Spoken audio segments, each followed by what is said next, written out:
கிறிஸ்து இயேசுவில் பிரியமான சகோதரிகளே, சகோதரர்களே, கோணாங்குப்பம் தூய பெரிய நாயகி அன்னையினுடைய அற்புதமான பிள்ளைகளே, உங்கள் அனைவரையும் மீண்டுமாக திருத்தல் அதிபர் அன்பு தந்தை அருட்தந்தை ஆக்னல் பெயராலும் உங்களுக்காக ஜெபித்து உதவுகின்ற அருட்தந்தையர்கள் பெயராலும் அன்போடும் பாசத்தோடும் நான் வாழ்த்துகிறேன்.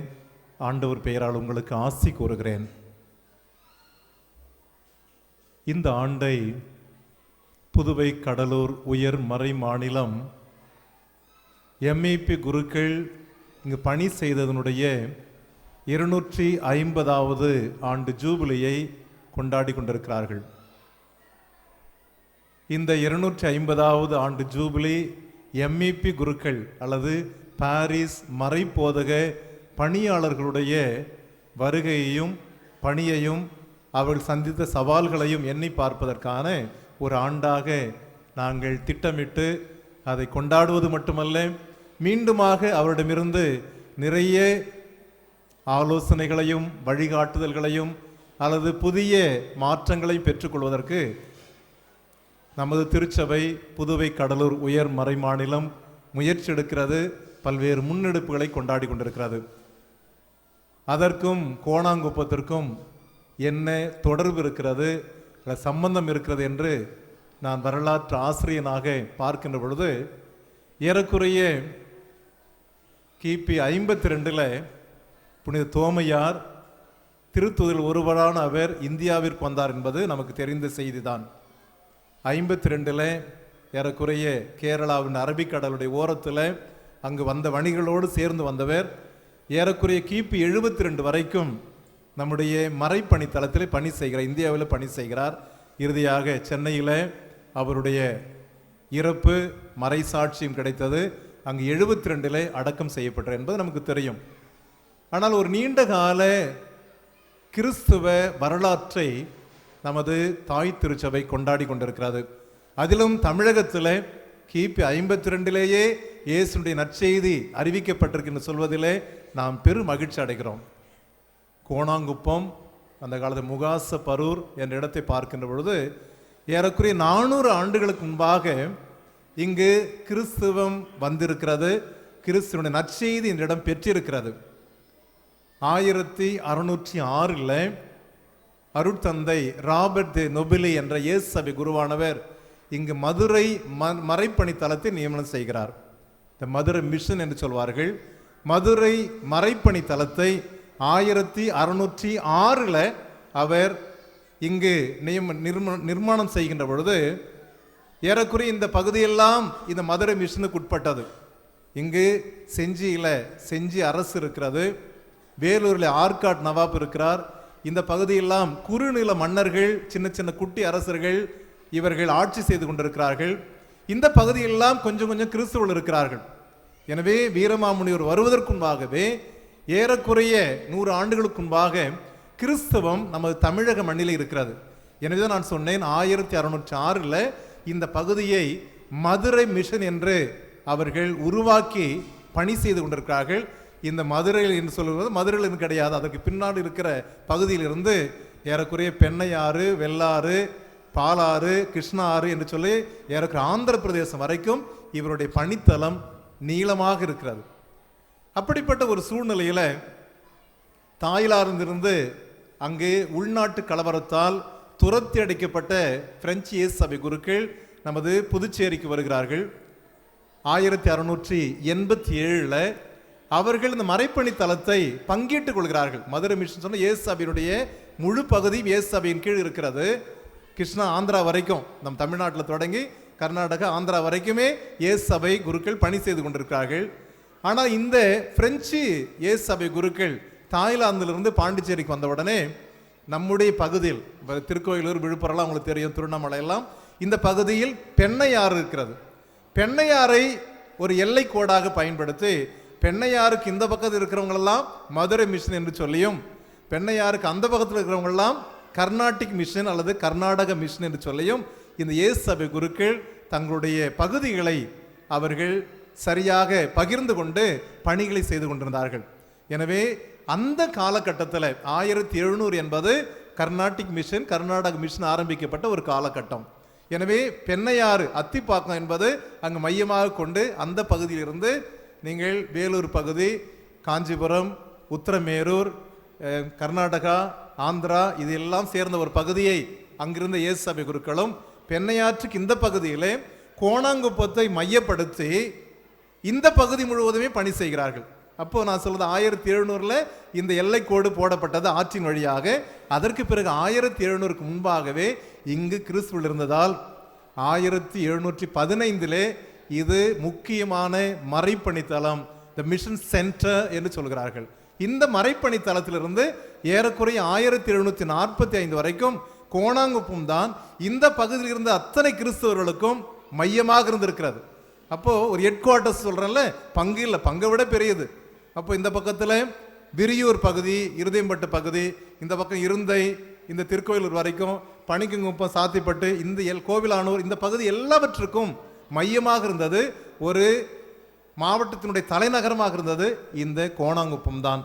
எனவே கோணாங்குப்பத்தில் 1715 1745 வரைக்கும் இங்கு குருக்கள் தங்கியிருந்து இந்த ஏராளமான பறந்து விரிந்த பகுதி முழுவதுமே அவள் பணி செய்திருக்கிறார்கள். 1745 தான் இங்கிருந்து அவள் புறப்பட்டு ஐயம்பேட்டை, இப்போ வரதராஜம்பேட்டைன்னு சொல்கிறோமே, ஐயம்பேட்டையில் தங்கி அங்கு பணி செய்ய ஆரம்பித்தார்கள். இது ஒரு சாதாரண வரலாறு.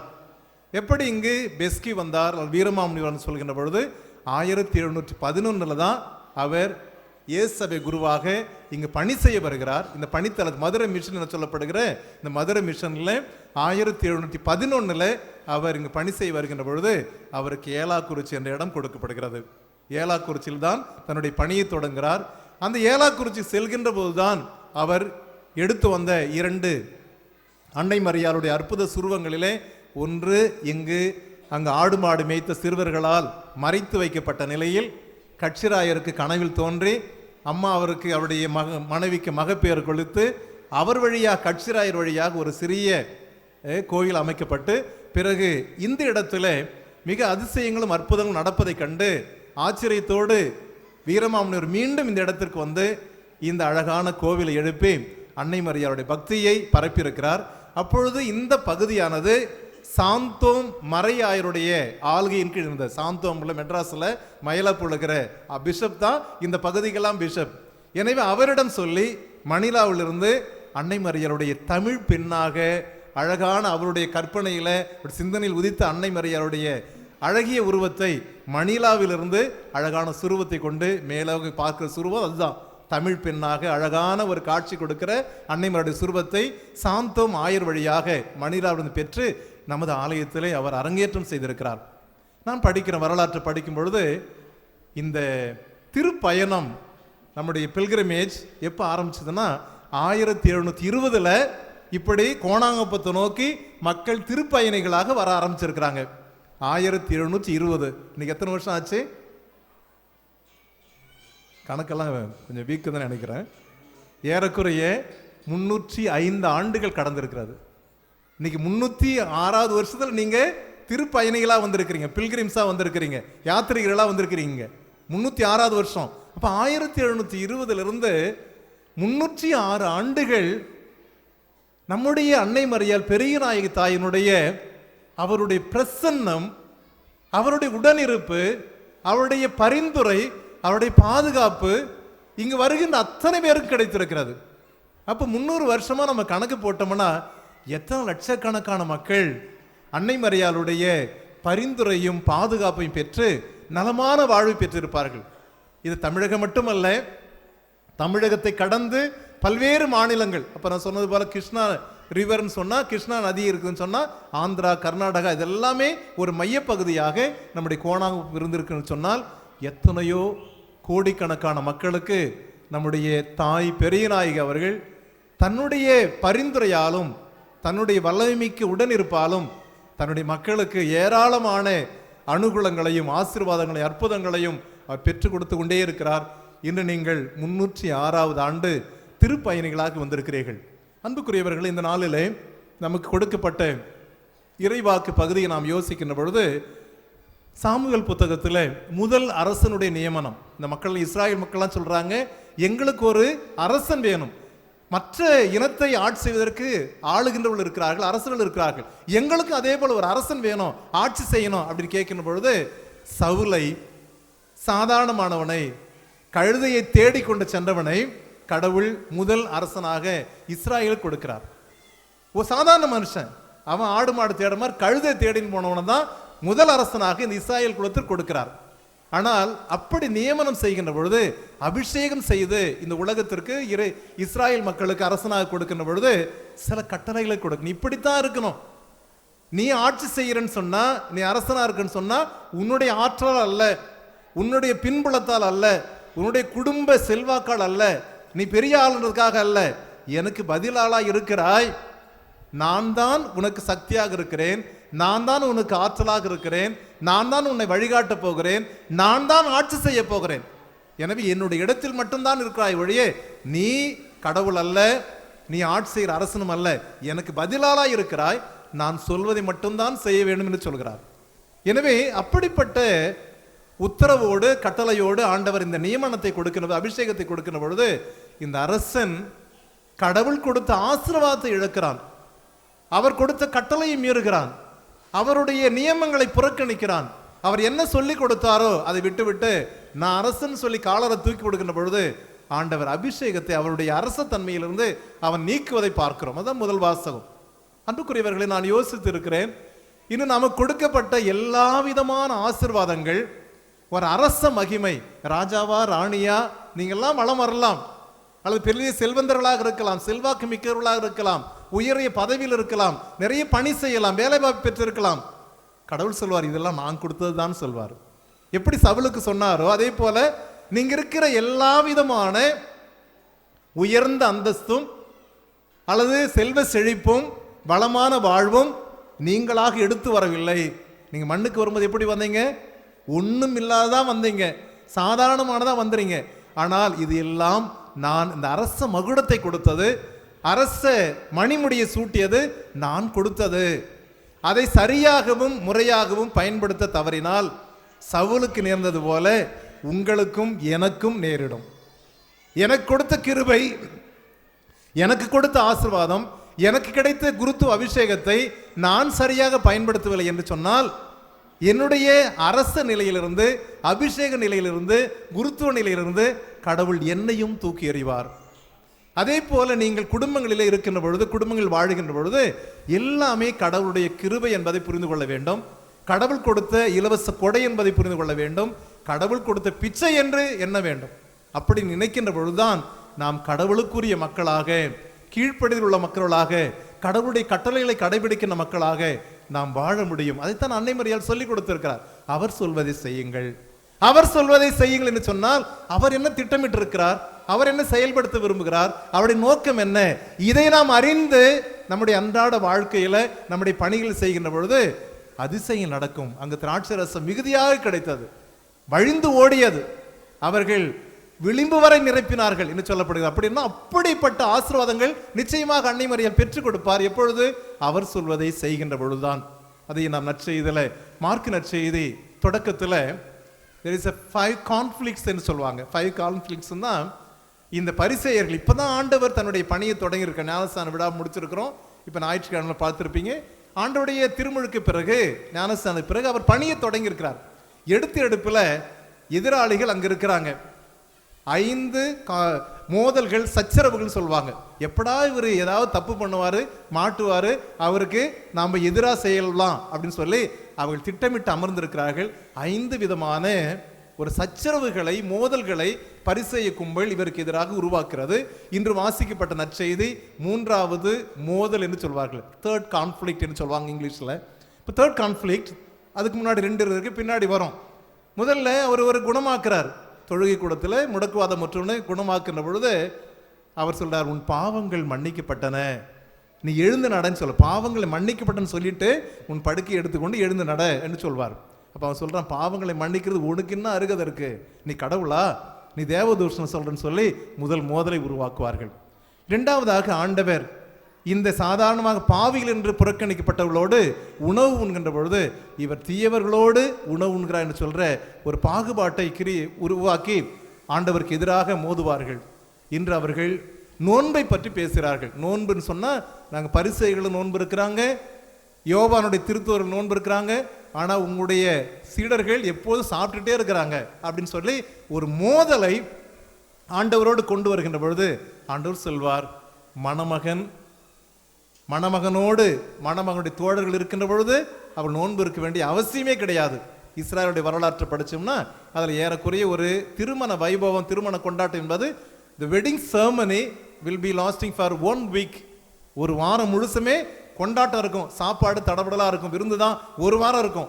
அந்த விருந்து சாப்பிட்ற நேரத்தில் யாரும் நோன்பு அனுசரிக்க வேண்டிய அவசியம் இல்லைன்னு சொல்லி இஸ்ராயலுடைய சட்டமே இருக்குது.